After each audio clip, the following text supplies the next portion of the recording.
Hello friends, it's Kat from Meow Kapow. If you've been following me on my Instagram and are subscribed to my channel, you'll no doubt already know that after carving the stamp for the cover of the book I made called Grow, I went a little carve crazy and may or may not have gotten kind of obsessed.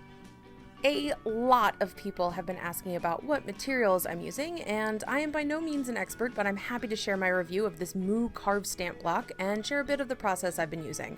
All materials will be listed in the doobly-doo. First of all, using tracing paper and a pencil to transfer the design to the block worked without any real trouble. All you need to do is make sure the pencil side is facing the block itself, and then I chose to rub it with my bone folder to help the transfer along, but you can just as easily use a spoon. The material itself also cuts decently easily, so there was no trouble trying to get this little iceberg to separate from the greater landmass to make my job easier. This block isn't super soft, so it does offer a bit of firmness and resistance when carving, but it is still very pleasurable to make curved lines with, and the thickness and heft means that stamping later with it, without it being mounted to a backing of some sort, is no trouble at all, as it doesn't flex under your fingertips. As far as the carving experience with this block goes, I'd say it was pretty easy to manipulate with just my craft knife. I do have carving gouges like you'd use on linoleum or wood, but I prefer to just use an X-Acto for carving stamps, as I personally feel like I get more control from this blade, at the slight cost of speed, perhaps. Because it's a slightly firmer material than the Speedball pink stuff, it also feels a bit more like fine details may be easy to both carve and have stay in place well. I know by now you're thinking this review is a pretty solid recommendation for this stuff because everything sounds all hunky-dory by now, but here comes the second shoe, ready to drop. This stuff stinks.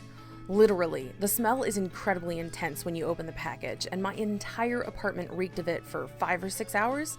A day later, and the smell radius has been reduced to about a foot around the block, but if you or anything you own touches it, the smell will transfer and remain until you give yourself or your things a good scrub down.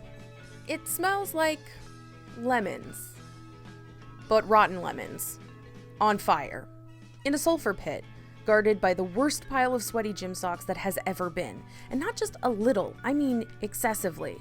So if that's your favorite Bath & Body Works scent, then by all means go for this Moo Carve block because it really was pretty nice to work with.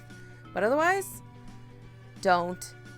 I am genuinely unable to use this material, and it's probably going to get locked into a box somewhere and forgotten until someone who doesn't believe it smells as bad as I say it does offers to buy it and take it off my hands.